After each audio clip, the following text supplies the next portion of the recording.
حضرت امام ابو محمد فرماتے ہیں 3 بڑے عبادت گزار شخص تھے، حج کے لیے روانہ ہوئے، راستے میں ایک غیر مسلموں کی بستی میں قیام کیا۔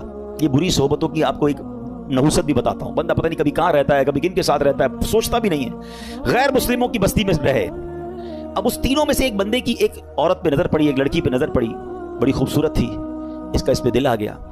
ساتھیوں سے کہتا تم جاؤ حج پر، میں ذرا پیچھے آتا ہوں۔ کسی بہانے سے خود رک گیا، وہ ساتھی روانہ ہو گئے۔ یہ پہنچ گیا اس کے والد کے پاس کہ مجھے تمہاری بیٹی سے شادی کرنی ہے۔ کہ میری بیٹی کا مہر تم ادا نہیں کر سکو گے، بہت ہیوی ہے، بہت مہنگا ہے۔ کہ بتاؤ تو صحیح کیا ہے؟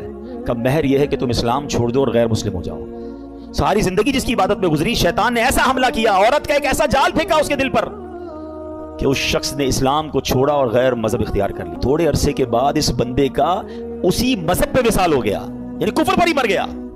وہ جو دوست تھے نا حج پر گئے تھے، کچھ عرصے بعد اس بستی میں آئے گئے، یار پوچھے تو صحیح دوست کدھر ہے؟ کسی نے بتایا اس نے تو مذہب بھی بدل لیا اور اسی مذہب پر، کفر پر اس کی موت بھی ہو گئی۔ کہا یار قبر ہی بتا دو۔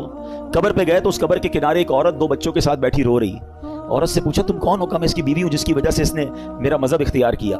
دوست رونے لگے اور اس عورت کو بتایا کہ پتہ ہی ہمارا دوست کیسا تھا، کتنی عبادت کرتا تھا، کتنے روزے رکھتا تھا، بہت اللہ کا نیک بندہ تھا، اور دیکھو اس بیچارے کا، اس کے ساتھ ہوا کیا کہ ایمان ہی چلا گیا۔